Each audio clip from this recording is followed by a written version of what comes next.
Welcome to an update for Federal Milk Marketing Order 33. This is Dr. Lawrence Jones. This podcast is made possible by Nobis Agri Science in connection with Balchem. So I am recording this on Friday, August 18th, and I always like to do these on a Friday because then I can do a week-ending scenario of milk prices and everything else. But apologize if the timing is not great for you. All right, so let's start right off with the big picture, the statistical uniform price for Order 33 that was just released for July. And it came in at $16.24. Now, what you might notice is it was down almost 70 cents from last month. And then I always take the question as to how does that compare to long-term numbers? Because we definitely had this big run up. But in general, statistical uniform price has been a little bit higher here in 2019 going into 2020, just before the pandemic, and then, basically during this run up.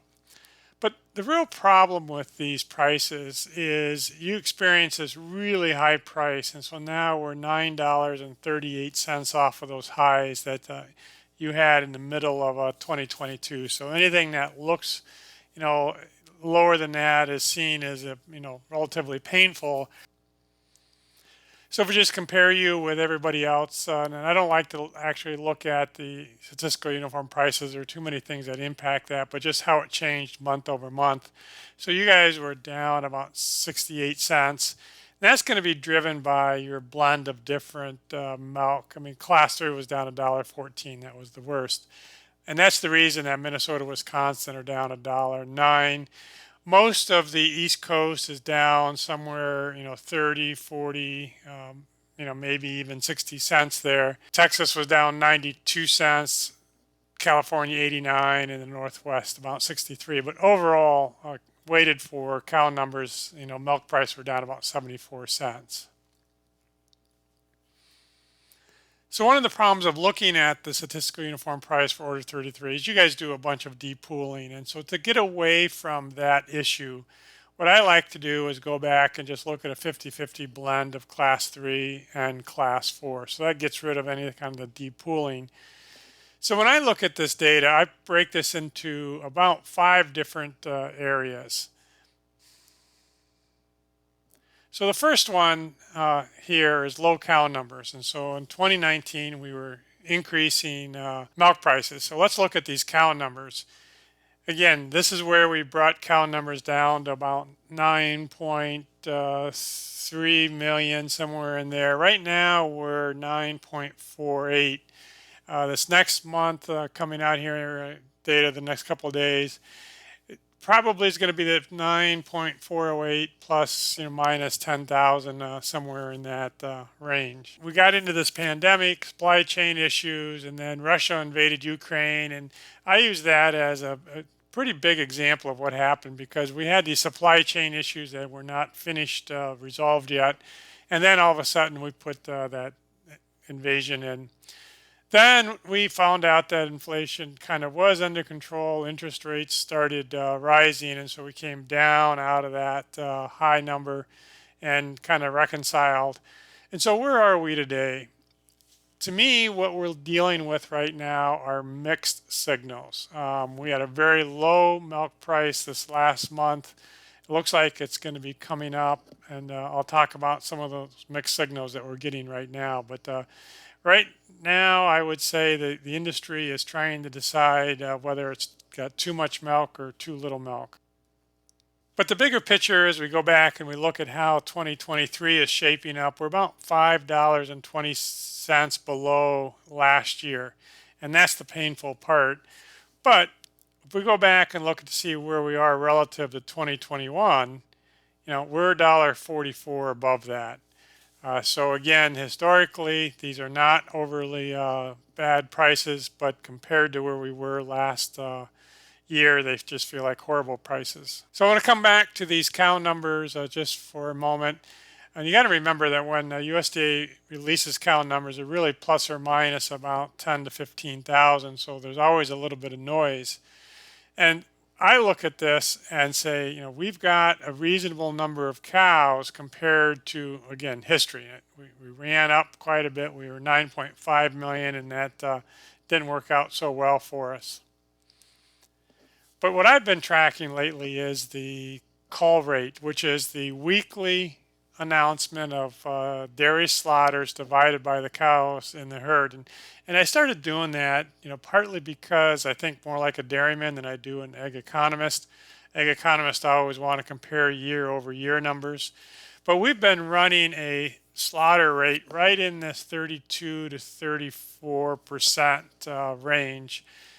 And if you put this on a herd basis, it's we're probably going to add another 5, to 6% deads. That says we're going to have a turnover rate, somewhere around 40%. And so the question you've got to ask yourself, with a 40% turnover rate, do you expect the herd to be shrinking or being stable? So again, what are the egg economists saying? They're saying we're culling a lot more cows than we were a year ago. So they're forecasting this dairy herd to be shrinking. I actually think it's going to be more steady, but we'll find out a lot more data on Monday. So one of the other things going on right now is we've got the spot milk price going up, and that's the price of loads of milk in the upper Midwest. If somebody wants a load of milk today, what do they got to pay for it? And that's really gone from, $8 under. I mean, you just couldn't get rid of a load of milk before, to now it's either at class or even $1 more than that. So the question is, what's driving this up? And the most logical would be, a real shortage of milk in the upper Midwest. But I think it's actually being driven by milk moving to the south. If we look at the federal milk marketing order data month over month, you see Georgia in particular is only 89%. Florida was, 98%. And so right now it looks like there's a shortage of milk, particularly with school starting, and milk is moving very much to the south. Now, overall, again, weighted for cow numbers, I think milk production in July was about 2% lower than June. And so we'll see how that comes out in the milk production report on Monday. The other thing impacting our prices right now are the global dairy trade. The last one was actually down about 7.4%, but cheddar cheese was up, and I'm not sure how big of a deal that is, but that would say that cheddar is stronger than everything else. One of the problems right now is that the world price on whole milk powder is about $11.53, so that's not something we want to participate in. And the other problem that we have is to get any of our products offshore and into the global market takes about 20 cents. So butter right now is $2.02 and the spot market's $2.70, so we've got no opportunity for exports. Cheddar is $1.87, we're at $2.03 for block, so again, no opportunity for export. Non-fat dry milk's about $1.13, we're $1.11 on the spot market, so again, no opportunity for exporting. So it looks like our exports are probably not going to be terribly strong. And skim milk powder, which is a proxy for non-fat dry milk, came down 6 cents. Now, the other thing that is going on is components continue to rise. And so this last month, the order 33 was 3.91% fat. Last year, same month, 383. Year before, same month, 379. So again, components are just continuing to go up. Both the lows are getting higher and the highs are getting higher. That means we need fewer cows and fewer milk to basically make the same amount of dairy products.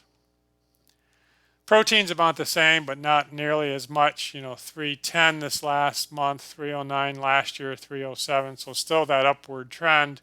And we don't see quite as much in the highs as we do in the lows, which were July. So what's going on? And this is really kind of a hard question to answer, because we know our cheese stocks that came in the cold storage report were very, very, very high. And so that would suggest that prices should be coming down. But right now we have a shortage of fresh cheese, and That is what's driving these spot market up. That's what's driving the current price up. And what I'm concerned about is eventually these have to reconcile. So in 6 weeks, when we get the fresh cheese inventory back up, are we going to see a softening of all of these prices because we've got so much aged cheese in storage?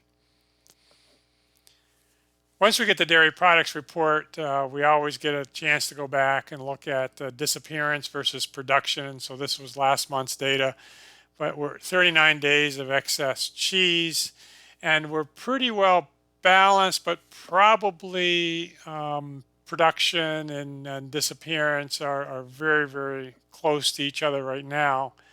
And one of the issues is if we look at rolling demand, and that's all disappearance. That's domestic. That's just you make it and it doesn't go into cold storage. It is about 1.15 billion pounds for 30 days.